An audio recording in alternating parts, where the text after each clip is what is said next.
Assalamualaikum warahmatullahi wabarakatuh. Alhamdulillahi wa kafa wassalatu wassalamu ala Muhammadinil Mustafa wa ala alihi wa ashabihi ahli sidiki wal wafa.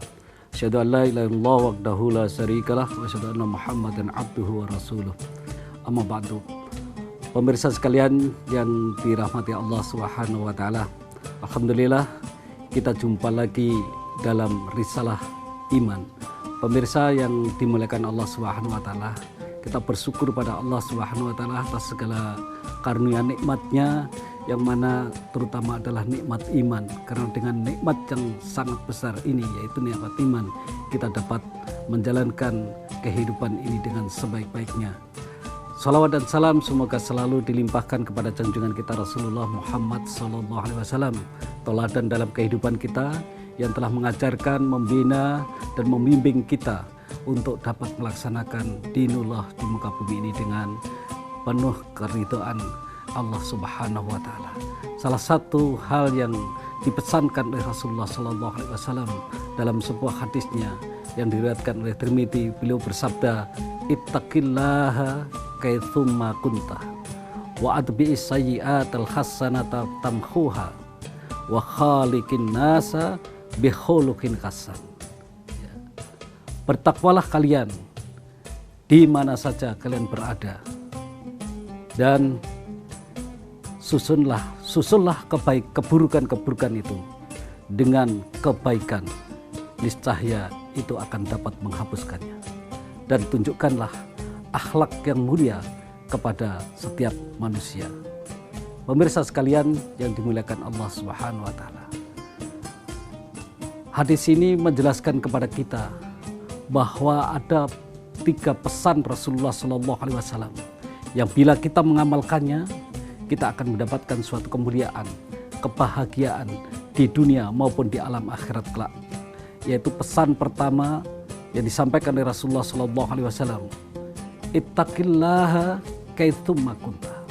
Bertakwalah kamu di mana saja kamu berada dan dalam kondisi yang bagaimanapun juga. Takwa, pemirsa sekalian, adalah tujuan dari segala tujuan hidup kita ini. Secara hakikatnya takwa adalah menjalankan segala perintah-perintah Allah dan menjauhi atas segala larangan-larangan Allah Subhanahu wa taala. Bersyukur dan tidak kufur terhadap nikmatnya. Ingat selalu kepada Allah Subhanahu wa taala dan tidak lupa kepadanya, serta taat dan tidak menjalankan maksiat. Itulah takwa. Orang yang berhasil menata hidupnya dalam ketakwaan, dia akan mendapatkan banyak sekali kebaikan. Ia bisa menjadikan derajatnya menjadi derajat kewalian, derajat yang sangat tinggi di sisi Allah Subhanahu wa taala. Sebagaimana Allah firmankan di dalam Quran, surah Yunus surah 10 ayat 62 dan 63. Ala inna awliya Allahi la khaufun alaihim walahum yahzanun alladzina amanu wa kanu yattaqun.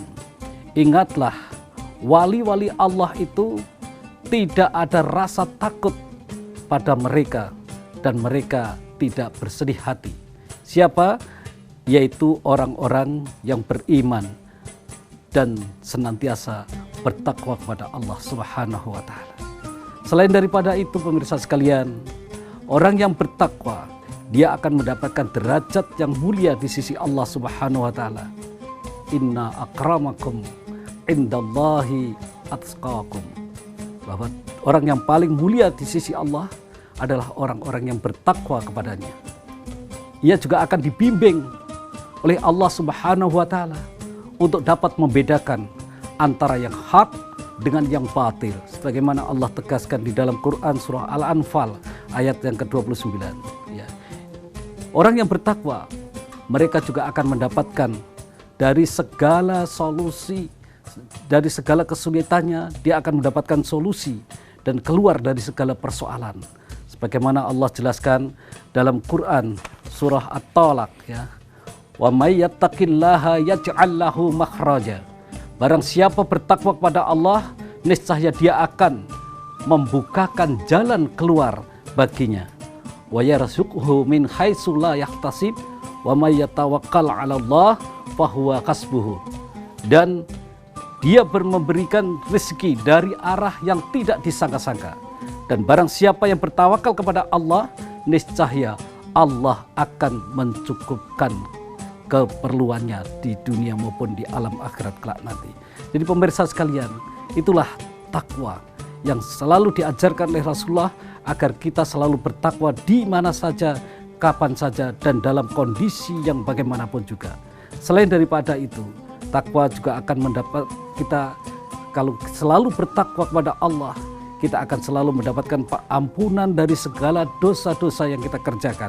Dan sekaligus kita akan mendapatkan limpahan pahala yang sangat luar biasa. Sebagaimana Allah jelaskan dalam Quran surah At-Talaq ayat yang kelima. Karena itu Rasulullah Muhammad SAW selalu memberikan pesan takwa ini kepada kita dalam segala kesempatan. Semua kita, karena takwa merupakan bekal yang sebaik-baiknya dalam kehidupan di dunia ini maupun di alam akhirat. Allah katakan wa tasawwadu fa inna khairaz zadi taqwa wattaquni ya ulil albab. Berbekalah kalian karena sebaik-baik bekal adalah bekal takwa. Bertakwalah wahai orang-orang yang menggunakan akal dan pikiran. Jadi bekal terbaik untuk untuk meraih suatu keberhasilan, kesuksesan, dan kebahagiaan di dunia maupun di alam akhirat adalah kita selalu bertakwa di mana saja kita berada. Pemirsa sekalian, bagaimana pesan Rasulullah yang kedua? Kita lanjutkan setelah yang berikut ini.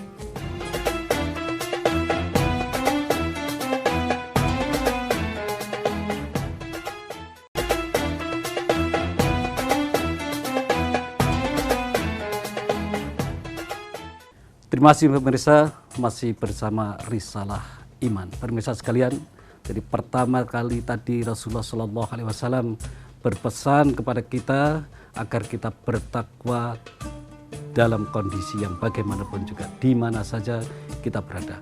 Lalu yang kedua, Rasulullah Muhammad SAW juga berpesan kepada kita agar kita selalu wa'ad bi'is sayyiati hasanati tamhuha, mengiringi perbuatan-perbuatan buruk dengan perbuatan-perbuatan baik.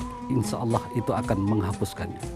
Karena pemirsa sekalian, Rasulullah memesankan kepada ini karena sehebat apapun usaha kita manusia ya, untuk menata keimanan dan ketakwaan, ya, kita tetaplah manusia, tidak pernah lepas dari kekurangan dan kekeliruan, serta tidak lepas dari dosa dan salah. Manusia bukan malaikat, manusia bukan pula bidadari surga. Manusia adalah tempatnya lupa dan salah. Ya. Ada saatnya kita jatuh dan tergelincir pada kekeliruan dan kesalahan itu. Namun Rasulullah SAW orang yang sangat mencintai, sangat kasih sayang kepada umatnya, tidak ingin umatnya berputus asa dari kekeliruan, dan tidak pernah patah semangat untuk menjalankan suatu kebaikan.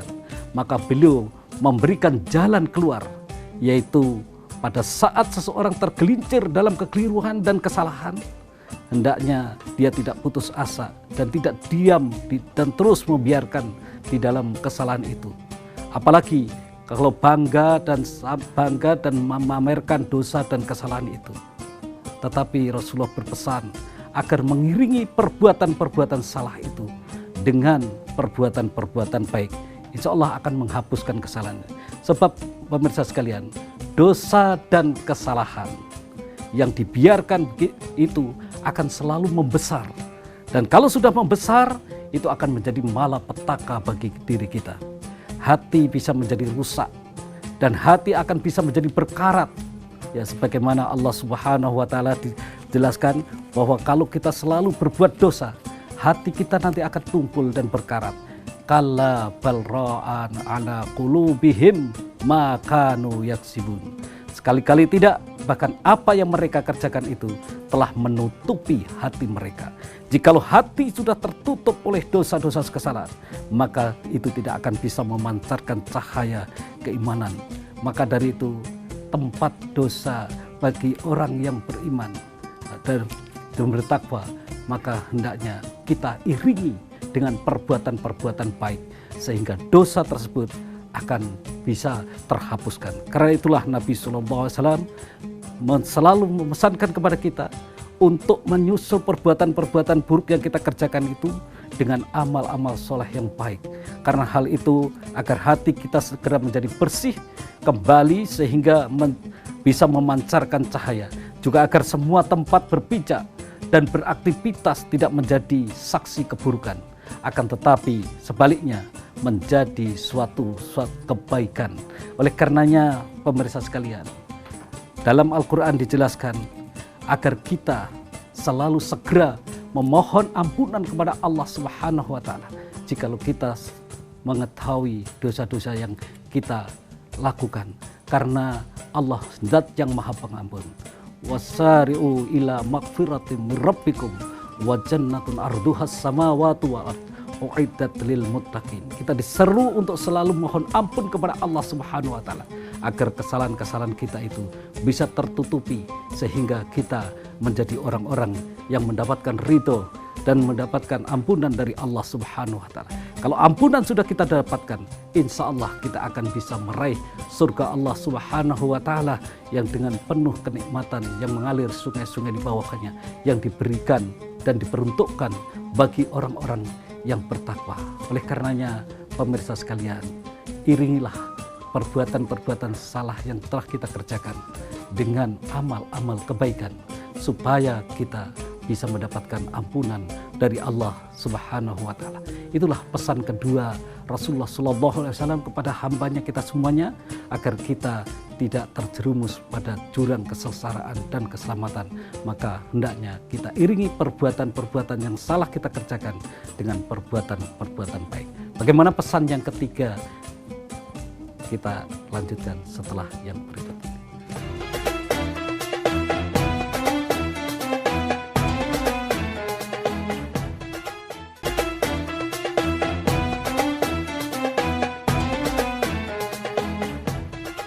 Terima kasih pemirsa, masih bersama Risalah Iman. Pemirsa sekalian, tadi ada pesan pertama Rasulullah SAW agar kita selalu bertakwa di mana saja kita berada.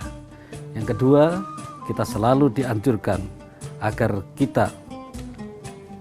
kita selalu mengiringi perbuatan-perbuatan buruk itu dengan perbuatan-perbuatan yang baik. Karena dengan mengiringi perbuatan buruk dengan perbuatan baik, kita akan bisa menghapuskan dosa-dosa yang telah kita kerjakan dan kita akan mendapatkan ampunan dari Allah Subhanahu wa Ta'ala. Lalu yang ketiga, pemirsa sekalian, pesan Rasulullah SAW, wa khaliqin nasa bi khuluqin hasan, yaitu tunjukkanlah akhlak yang baik, ya, akhlak yang baik kepada setiap manusia. Karena akhlak ini merupakan suatu mahkota dalam kehidupan seseorang muslim. Ketakwaan kepada Allah dan usaha untuk menjaganya bisa hancur berantakan kalau akhlak kita buruk, ya, kalau akhlak kita rusak. Ahli ibadah bisa bangkrut, ya, dan menjadi celaka lantaran akhlak yang buruk. Ya. Orang yang tekun sholat, rajin puasa, ya, bisa binasa lantaran perbuatan keji yang dia lakukan atau akhlak yang buruk. Atas dasar itulah pemirsa sekalian, ketakwaan harus kita rawat, keimanan harus kita jaga, dan dijaga dengan cara menunjukkan akhlak yang mulia. Ya. Iman baru bernilai, ya, bila disertai dengan akhlak yang mulia. Allah ibaratkan sebuah pohon. Pohon yang baik itu adalah pohon yang akarnya menghujam ke dasar bumi, dahannya menjulang ke langit, dan dia berbuah. Itulah yang disebut buahnya, buah akhlak. Ya. Iman yang bagus, ya, dia akan menghujam ke dalam hati seseorang, dan dia akan menjulang ke langit, ya, menghubungkan dengan Allah. Tetapi tidak cukup dengan itu. Dia akan membuahkan sesuatu buah yang sangat indah, yaitu yang disebut dengan akhlak yang mulia. Maka iman bila tidak disertai dengan akhlak mulia, tidak akan ada artinya. Ibadah baru diterima oleh Allah Subhanahu wa Ta'ala bila kita hiasi dengan akhlak yang mulia. Ilmu juga baru bermanfaat bila melahirkan akhlak yang mulia. Itulah sebabnya Rasulullah Muhammad SAW diutus oleh Allah di muka bumi ini, karena beliau adalah untuk menyempurnakan akhlak manusia, disempurnakan akhlak yang baik. Oleh karena itulah Rasulullah dijadikan teladan dalam kehidupan ini, karena mempunyai akhlak yang sangat-sangat mulia, baik akhlak kepada sesama manusia, akhlak kepada Allah, maupun akhlak terhadap alam semesta ini. Oleh karena itu, saudaraku sekalian, pemirsa El Sinta TV yang dimuliakan Allah Subhanahu wa Ta'ala, sungguh diri Rasulullah SAW ini dijadikan oleh Allah sebagai teladan dalam kehidupan kita sehari-hari, karena Rasulullah mempunyai akhlak yang luhur. Ketika para sahabat bertanya kepada Aisyah radhiyallahu anha tentang akhlak Rasulullah, Aisyah menjawab, kana khuluquhul Quran. Akhlak Rasulullah itu adalah Al-Quran.